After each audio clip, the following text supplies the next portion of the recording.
Ever since Jurgen Klopp became the manager of Liverpool, there has been one standout trait of his teams over the years: an aggressive, dominant, tireless, and relentless midfield. Of all the combinations we've seen throughout the years, one trio stands out: Wijnaldum, Henderson, and Fabinho.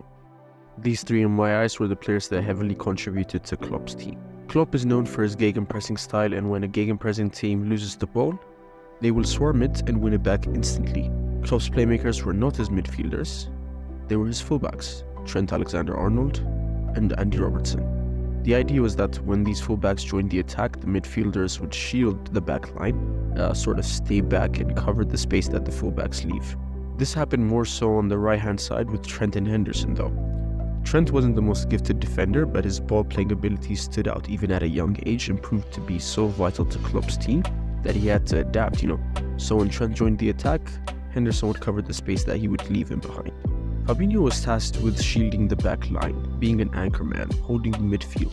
He was very good on the ball when building up from the back, and he played both horizontally and vertically. In addition to this, he was also a huge defensive presence. Fabinho won the Champions League in his first season at Liverpool and became a vital part of their title-winning campaign in 2020. But in the 22-23 season, Fabinho and Henderson hugely declined in ability as they were the engine room of the team, and the team was affected heavily as a result of this. This season though, Liverpool have revamped their midfield with Dominic Szoboszlai, Ryan Gravenberch, Alexis McAllister, and Wataru Endo, with Curtis Jones and Harvey Elliott already at the club. This midfield is gifted with work rate and technical ability, but as you can see here, they have rebuilt their midfield, but the only real holding midfielder, like the only real six in this team, is Wataru Endo. Endo can play as an anchor or even ahead as one of the eights, like in sort of a box-to-box role. But is he the best player that they could have signed, the best player for this role? Of course, they tried to sign Caicedo in the summer transfer window, who ended up going to Chelsea in one of the craziest transfer sagas I've ever seen. Then they tried to sign Lavia, who also joined Chelsea. So Endo was the third choice. However, Endo was not a like-for-like Fabinho replacement, or even an upgrade in any way. Endo wins the ball back a lot, he fits Klopp's philosophy, but he does not provide the ability on the ball. He is also on the older side, he turns 31 in February, so he's not the final piece in this midfield puzzle for Klopp. He's not the long-term or short-term solution to complete the midfield rebuild.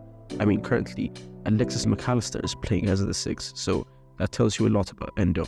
However, one player has been constantly linked to Liverpool over the last few months, and signing him would make a lot of sense. And that player is Andre Trindade. Let's take a look at Andre as a player and how he would fit into this team. Andre is a 22-year-old Brazilian currently playing for Fluminense in the Brazilian league. He plays in Fernando Diniz' system of relationism. Andre is the closest like-for-like Fabinho replacement there is right now. Andre is highly proficient in all phases of play. He is an absolute machine in midfield, and his standout attributes are his passing and tackling. In addition to this, he is very athletic, having the ability to shield the backline and protect his defenders. He has a really good reading of the game. He's able to think 2-3 steps ahead of the opposition, both in defense and attack. One weakness that would stand out for me is his aerial prowess though, as he is 5'9", and due to this, he's not really a great threat aerially. The lone six needs to be calm, composed, keep a cool head.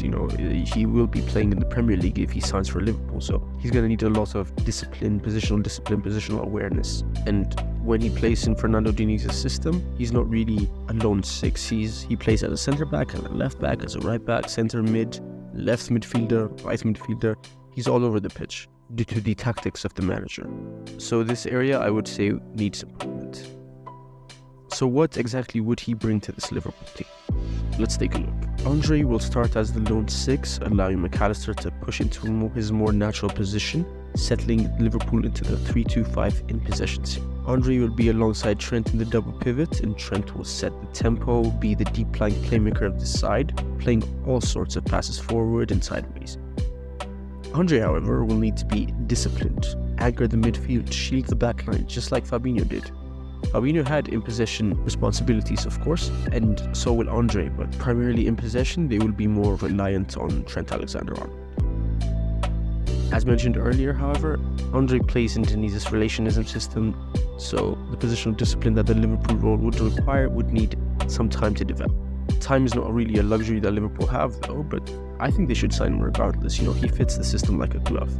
He can play in rotation with Endo for the time being, taking his experience. And in the meantime, Klopp can coach him into being a more disciplined, holding the fort type of midfield, leaving Trent to take the risks and be more direct. The question that remains now, however, is whether or not Andre can take them over the line. Can he do that, or will Liverpool need a couple more signings to really topple Man City from their perch?